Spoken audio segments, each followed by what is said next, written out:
एक insurance agent चाहता है कि मैं ज़्यादा सेलिंग करूं, मैं ज़्यादा लोगों तक पहुंच पाऊं और मैं ज़्यादा बिजनेस करके इस इंश्योरेंस इंडस्ट्री में राज करूं। लेकिन ये तब संभव होता है जब उसके पास कुछ नॉलेज रहता है, जब उसके पास कहीं ना कहीं एक्टिविटी रहती है और वो कुछ अच्छा करना चाहता है। इस वीडियो में मैं आपको इंश्योरेंस बिजनेस की पूरी मास्टरी बताने वाला हूं।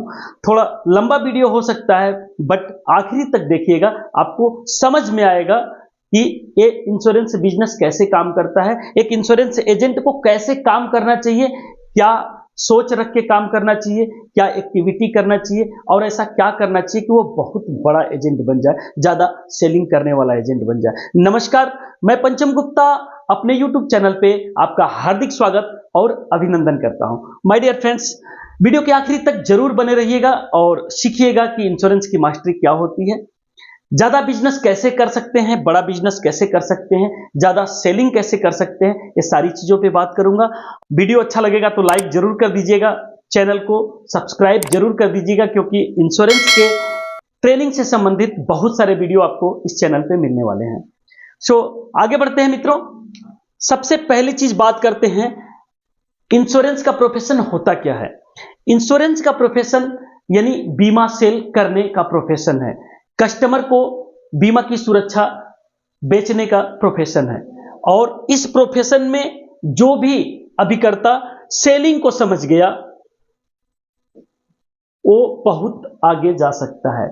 सेलिंग कैसे होता है, सेलिंग के क्या रूल होते हैं, सेलिंग में क्या क्या दिक्कतें आती हैं और कैसे कैसे उसको हल किया जा सकता है। My dear friends, insurance selling सबसे पहले आपको कस्टमर खोजना होगा।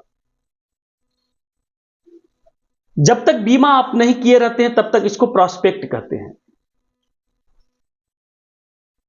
जितने सारे लोग आपको दिख रहे हैं, चाहे वो आपके आजू बाजू पड़ोस का आदमी है, चाहे आपके रिलेटिव आदमी है, चाहे आपके क्लास फेलो हैं, चाहे आपके गांव मोहल्ले का है, चाहे आपके नगर का है, चाहे आपके शहर का है, ये सारे के सारे लोग आपके कस्टमर बन सकते हैं। इसलिए इन सारे के सारे लोगों को सस्पेक्टिंग में रखना है।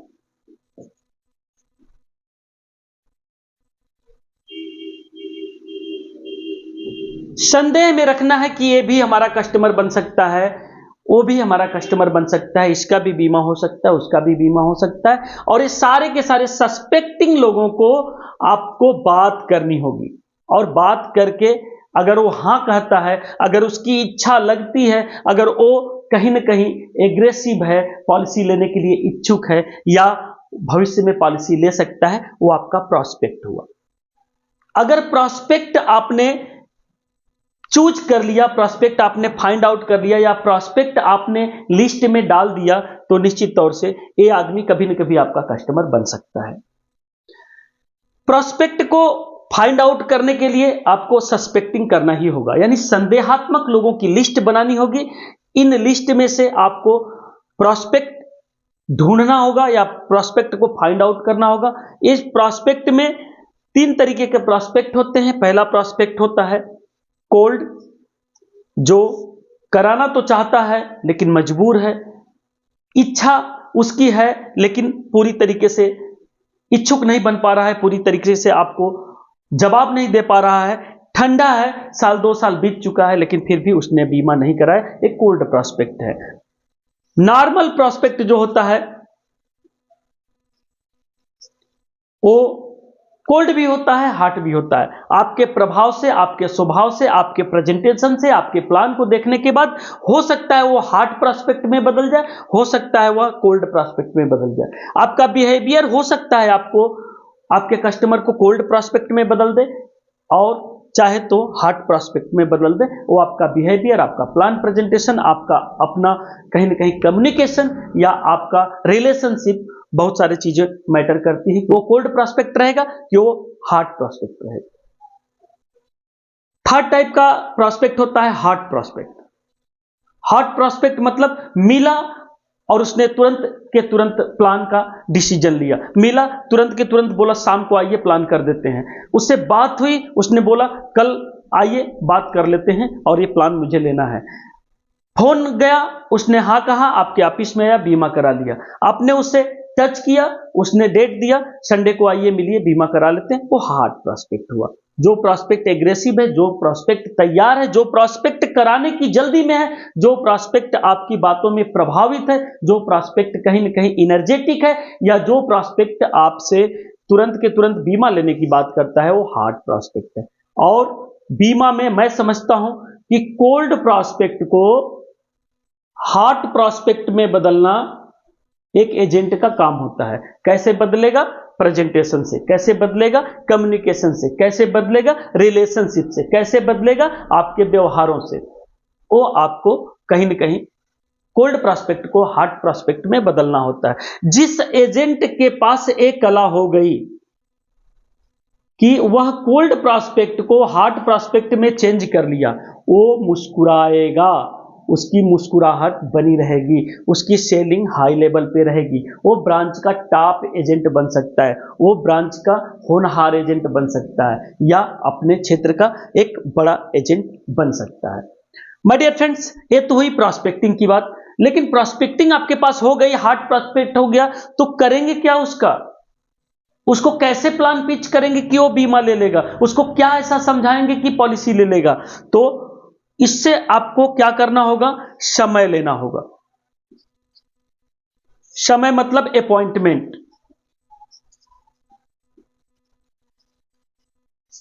आपने उससे अपॉइंटमेंट लिया, अपॉइंटमेंट लेने के बाद उसने समय दिया, संडे को शाम को 4 बजे आइए, 5 बजे आइए। अपॉइंटमेंट के बाद उसने एक टाइम फिक्स किया, लेकिन अपॉइंटमेंट में आपको एक थोड़ी सी बात समझनी होगी कि जो भी बोले, जो भी उत्तर हो, आपके फेवर में हो। सर मॉर्निंग में आ जाए कि इवनिंग में आ जाए? अगर वो मॉर्निंग कहेगा तो भी आपके फेवर में होगा, अगर इवनिंग कहेगा तो भी आपके फेवर में होगा। सर 7 बजे आ जाए कि 8 बजे आ जाए? 7 बजे बोलेगा तो भी आपके फेवर में होगा, 8 बजे बोलेगा तो भी आपके फेवर में होगा। सर कल आ जाए कि परसों आ जाए? कल भी बोलेगा तो भी आपके फेवर में होगा, परसों बोलेगा तो भी आपके फेवर में होगा। सो माय डियर फ्रेंड्स, आपको अपॉइंटमेंट कैसे लेना है यह भी आपको सीखना होगा। अपॉइंटमेंट लिया आपने, उसके बाद आपको उस आदमी से मीटिंग का डेट तय करना होगा।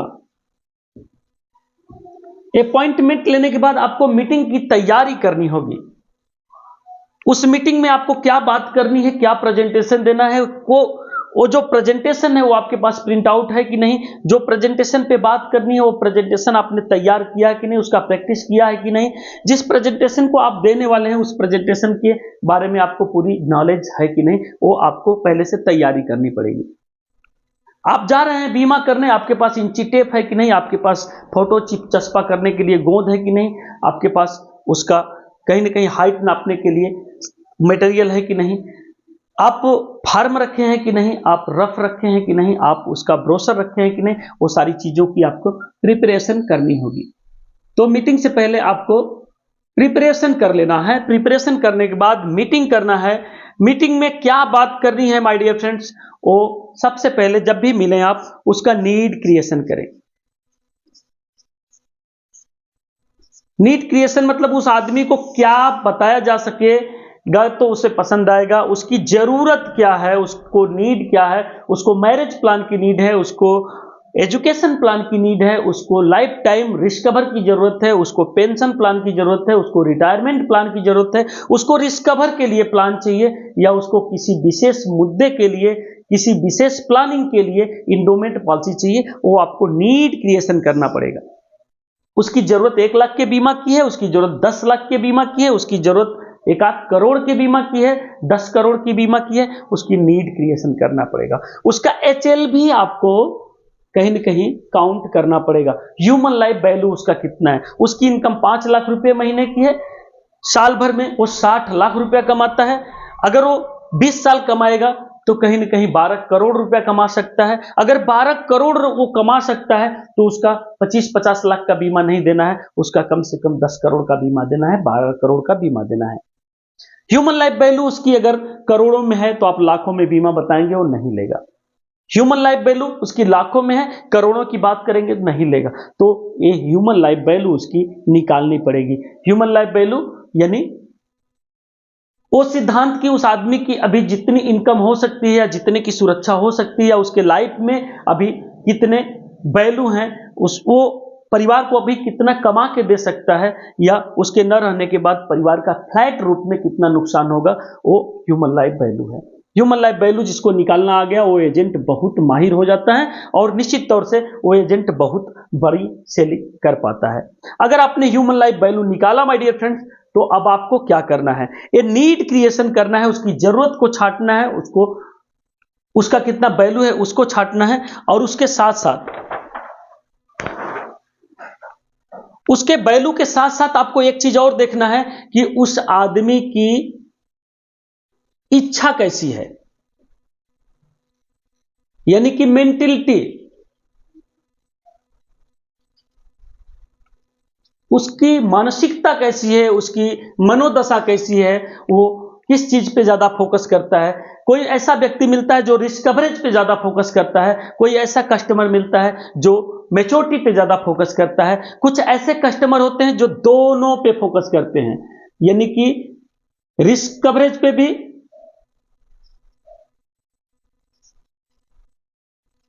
और मैच्योरिटी पे भी। माय डियर फ्रेंड्स, जो लोग रिस्क कवरेज पे फोकस करते हैं उनको ऐसी पॉलिसी बताइए जो ज्यादा रिस्क कवर करती हो, जैसे 933 नंबर विथ टर्म राइडर।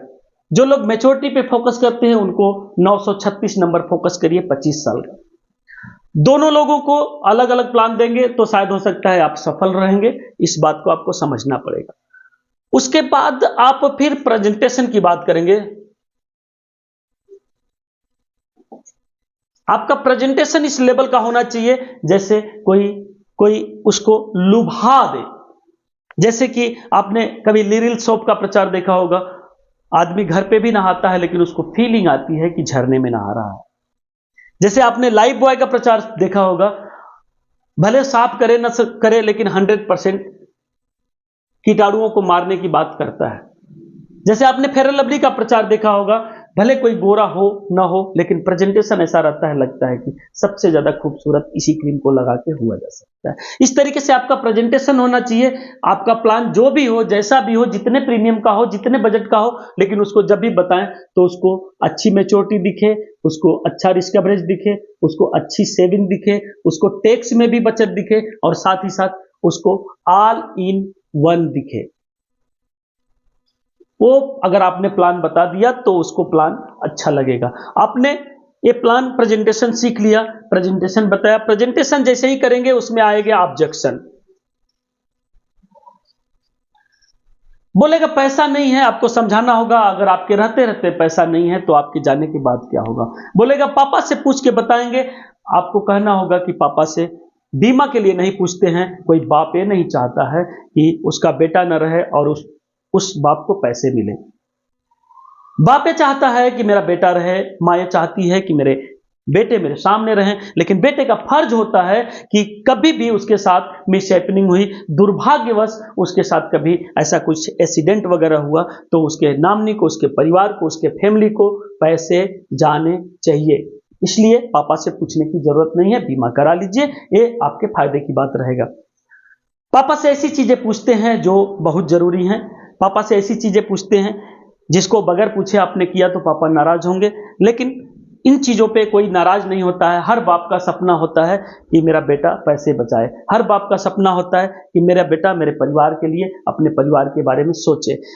हर बाप का एक सपना होता है, पेरेंट का एक सपना होता है कि मेरा बेटा मेरे फ्यूचर, अपने फ्यूचर के लिए सोचे।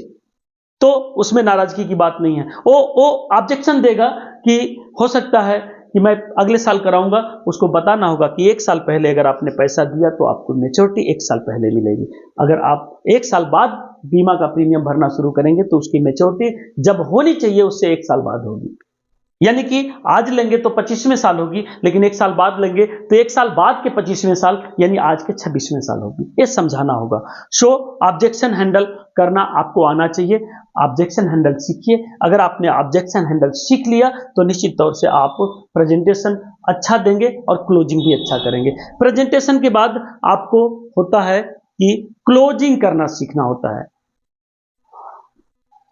अगर आपने सब कुछ किया और क्लोज नहीं किया तो आपकी सारी की सारी मेहनत बेकार हो गई। आपको क्लोज करना होगा, आपको पॉलिसी को क्लोज कर देना होगा। यानी आपने प्रेजेंटेशन दिया, प्रेजेंटेशन देने के साथ आपने क्या किया कि फॉर्म पे सिग्नेचर करा लिया,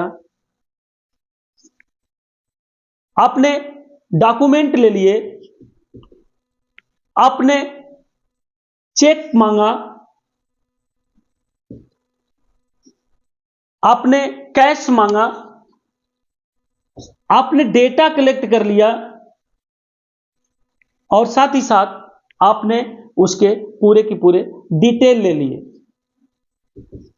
धीरे धीरे धीरे धीरे पहले नामनी का नाम पूछिए, पिन कोड पूछिए, मोबाइल नंबर पूछिए, उसका आधार कार्ड लीजिए, उसका पैन कार्ड लीजिए, उससे सिग्नेचर कराइए, उसके बच्चे कितने हैं, उसका परिवार में और कौन कौन है, फैमिली हिस्ट्री क्या है, हाइट वेट क्या है, सारी चीजें आप धीरे धीरे बात करते के दौरान ये डिटेल ले लेंगे। डिटेल लेने के बाद कैश या चेक लेंगे, फिर आपकी क्लोजिंग धीरे धीरे हो जाएगी।